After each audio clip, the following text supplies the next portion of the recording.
I broke up with my ex when she got pregnant. The reason was that we didn't have intimacy for 15 weeks. I worked for 6 weeks and then I get 3 weeks off.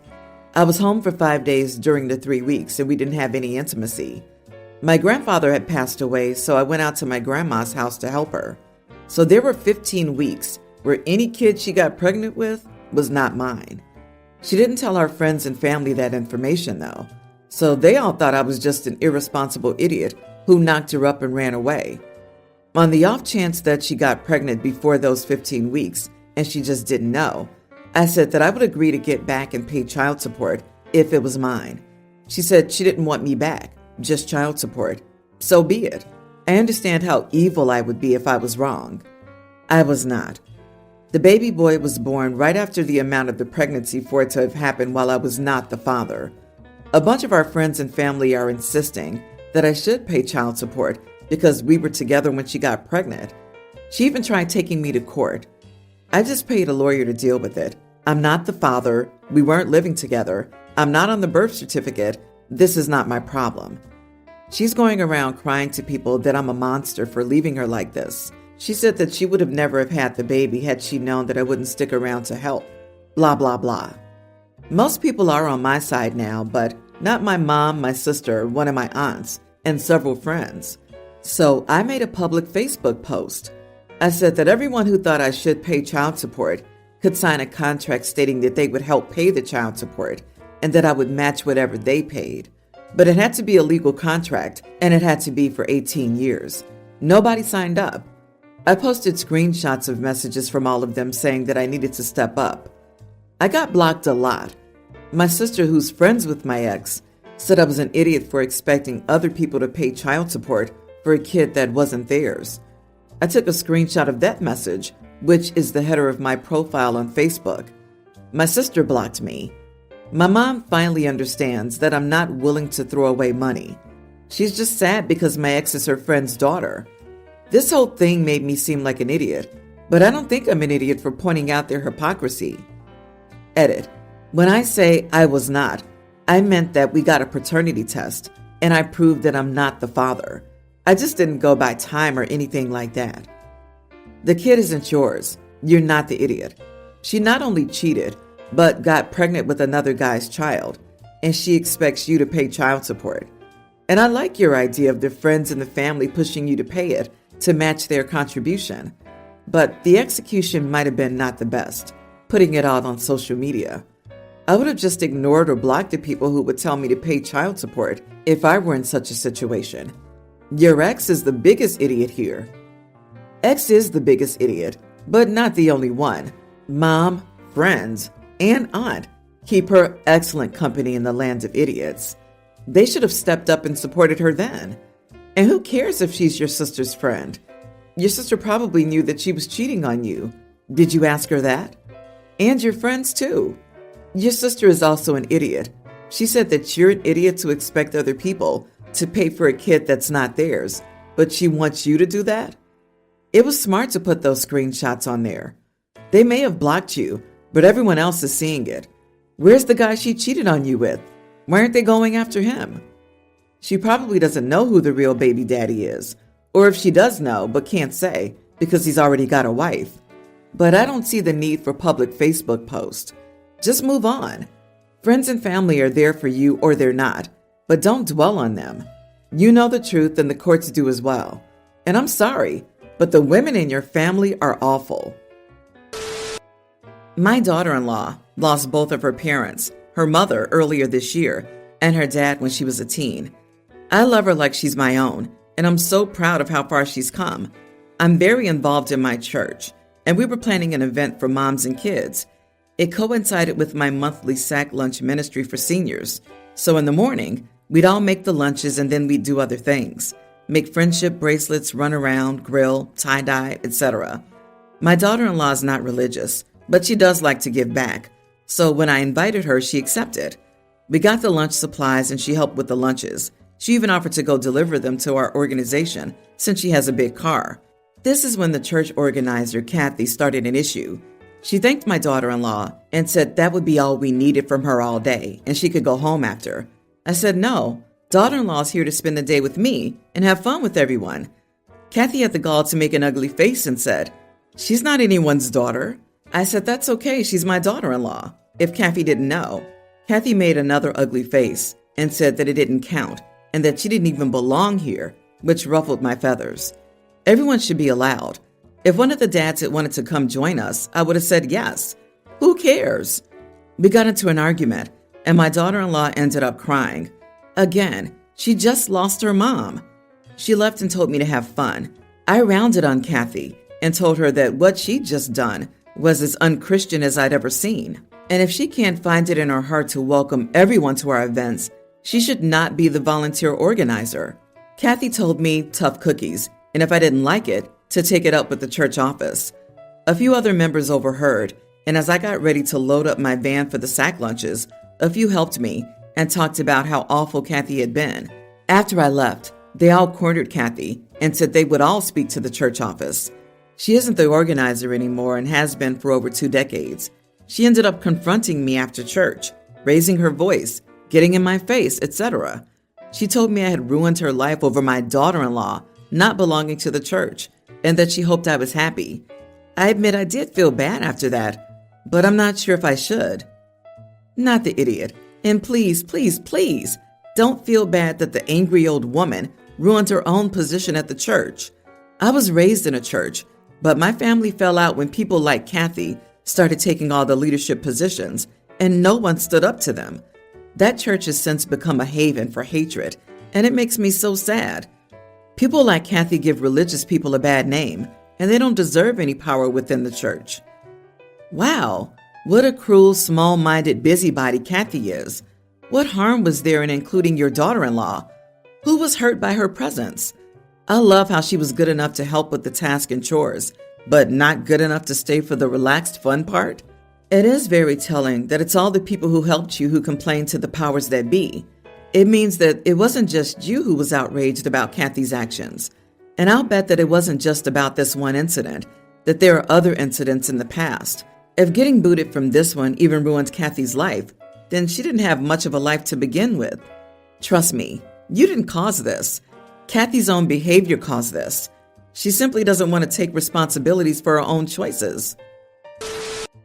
My ex-wife, 35, and I, 30 male, divorced 2 years ago. And we have 2 kids together, a young grammar school-age female and a male pretween. I pay a substantial amount of child support each month, which is supposed to cover their living expenses, food, clothing, school supplies, etc. Recently, I discovered that my ex-wife has been using a large portion of this money to fund vacations with her new boyfriend. They just returned from a week-long Disney World trip, and this isn't the first time they've splurged on lavish trips. Meanwhile, my kids have mentioned that they often eat ramen noodles for dinner and that their shoes are getting too small. In response to this, she bought them dollar store flip-flops that fell apart the same day. I was furious when I heard this. I felt betrayed and couldn't stand the thought of my kids being neglected while she was off having fun. So I decided to take matters into my own hands. In a fit of rage, I told my ex-wife that I would be withholding child support until she could prove the money was being spent on the kids. She didn't take me seriously, so I went a step further. Last weekend, I picked up the kids for my regular visitation. Instead of taking them home on Sunday, I kept them with me. I sent my ex-wife a message saying that she wouldn't see the kids again until she refunded the money she wasted on vacations and could prove she was spending child support correctly. I know this was extreme, but I felt desperate and wanted to protect my kids from her irresponsibility. My ex-wife is now threatening to call the police and take me to court. But I genuinely believe that what I did was in the best interest of my children. I plan to take this to court to get a modification to ensure the money goes directly to the kids' needs. So, am I the idiot for withholding child support and taking drastic measures to ensure my kids' well-being? I know it sounds crazy, but I felt I had no choice. Am I being unreasonable here? Dude, you can't refuse to send the kids back home. You want to do this right. Take her to court, get custody of your kids, and get child support from her. You are the idiot for using your kids as weapons against your ex-wife. Disney World sounds like a family holiday rather than a romantic couple's holiday, so she's entitled to take her kids on holiday with child support. You're speculating that she used it to fund her boyfriend's trip too. Also, if it's a new boyfriend, how can they have gone on vacation already? If you're so concerned about the shoes, you would have bought your kids some new shoes. But be honest with yourself. You're angry because she went on holiday, not because your children may be neglected.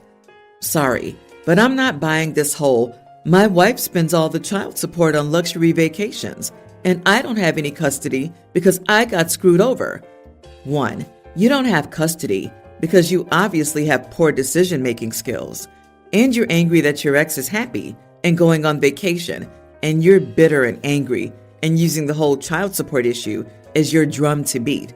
However, I am curious about what you consider a substantial amount for 2 children each month. She isn't neglecting them by feeding them ramen a few times and getting cheap flip-flops, so stop that nonsense right now. Also, child support doesn't mean that you don't buy your children clothes and shoes. You are the idiot for so many reasons, for so many reasons. Update. I called my ex and she's coming to get the kids. I'm sorry if I upset you, but she has promised not to press any charges, but is asking for extra money. Here's a little context for our problem. My male 25, girlfriend 26, is a teacher who just started her summer break. At the current moment, we occasionally sleep in separate bedrooms because she is an extremely light sleeper, and she really can't fall asleep when I'm in bed with her. My bedroom's on the top floor of our townhouse and she's in the basement. As of late, I've been consistently waking up at 6:45 a.m. or 7 a.m. This wasn't always the case, as I've always liked to sleep in a little more, but I've recently made a lot of lifestyle changes, and I've wanted to start waking up earlier to get ahead of the day. Unfortunately, it doesn't matter how quiet I am going downstairs, she still manages to wake up. Our floors on the middle floor are creaky, and they manage to wake her up every time. It wasn't an issue when we had opposite schedules. I would sleep in a little longer, and she would wake up early for school, but she would still restrict me to the top floor during the night, so I didn't wake her up. I didn't really have a problem with that since everything I need is on the top floor of our townhouse. Today I came downstairs, literally tiptoeing to get a measuring cup for my morning protein shake. I also let the cat out. The door's a little noisy, and immediately went back upstairs. She came up 5 minutes later and got really angry at me for waking her up, slamming her door on her way back downstairs. I find this manipulative, controlling, and selfish behavior. Still, I wanted to get more perspective on the issue before confronting her. Am I being unreasonable here? I feel she shouldn't interrupt my morning routine like this, especially since I have work. Not the idiot. You aren't actively being loud or trying to wake her. She needs to invest in some noise-canceling headphones or put some sound dampening in the basement. That being said, if the stairs are the issue, and I assume you have to go down them at some point before she wakes up, no matter when you leave for work, why don't you guys switch rooms? Switching rooms is a solution we've already explored, but this has 3 problems. She wanted the basement because it's a bigger space. I don't care enough to be down there, but being there is her prerogative. She doesn't like how my mattress feels. In fact, the mattress was originally hers, but we switched because she liked mine better. Moving all of our belongings between rooms is also too much of a pain. My office is on the top floor. The basement has only 1 room. I value separating my work life from my home life, so I need my own office space. I also pay extra rent for it. Unfortunately, if we did switch, I feel she would complain that I'm too noisy in the office. So she took the bigger space because she assumed it was better at the start. She stole your mattress. You're still worried even if you bend over backwards that she'll still act the same.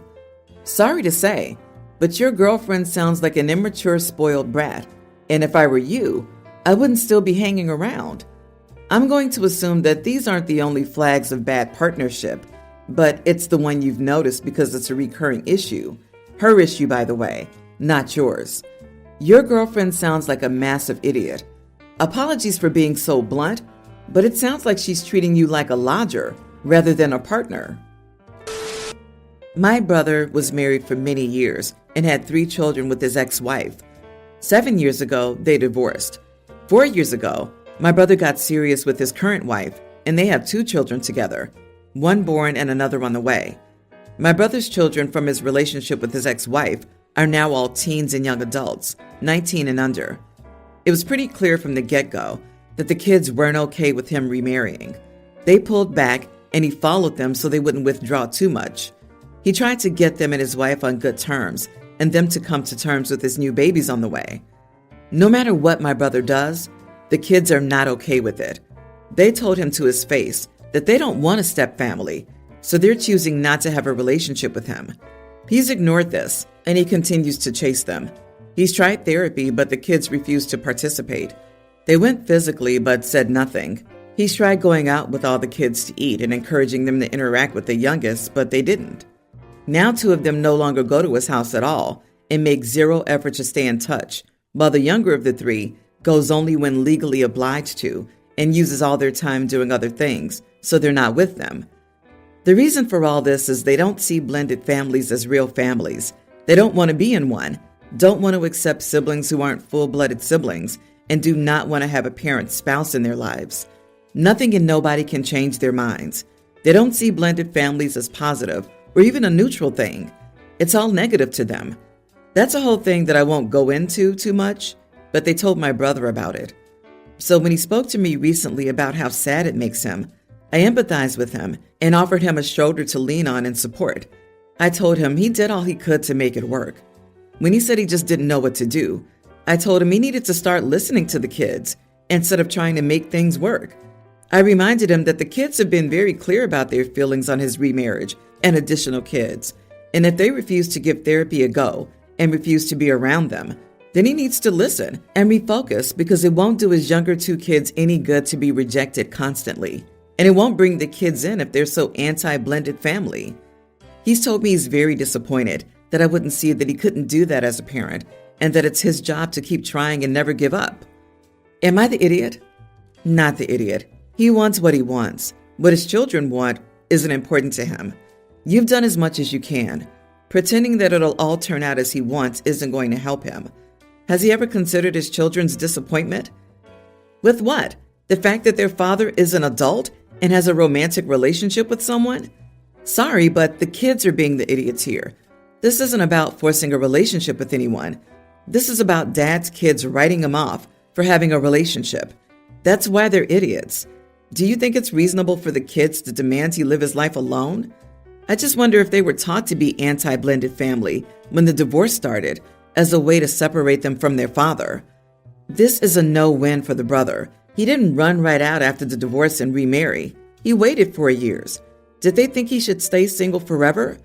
He's getting told reaching out and continuing to try to have a relationship is somehow not respecting what the teens want. But if he stops, he'll be told he abandoned them for a new family. OP, you are the idiot.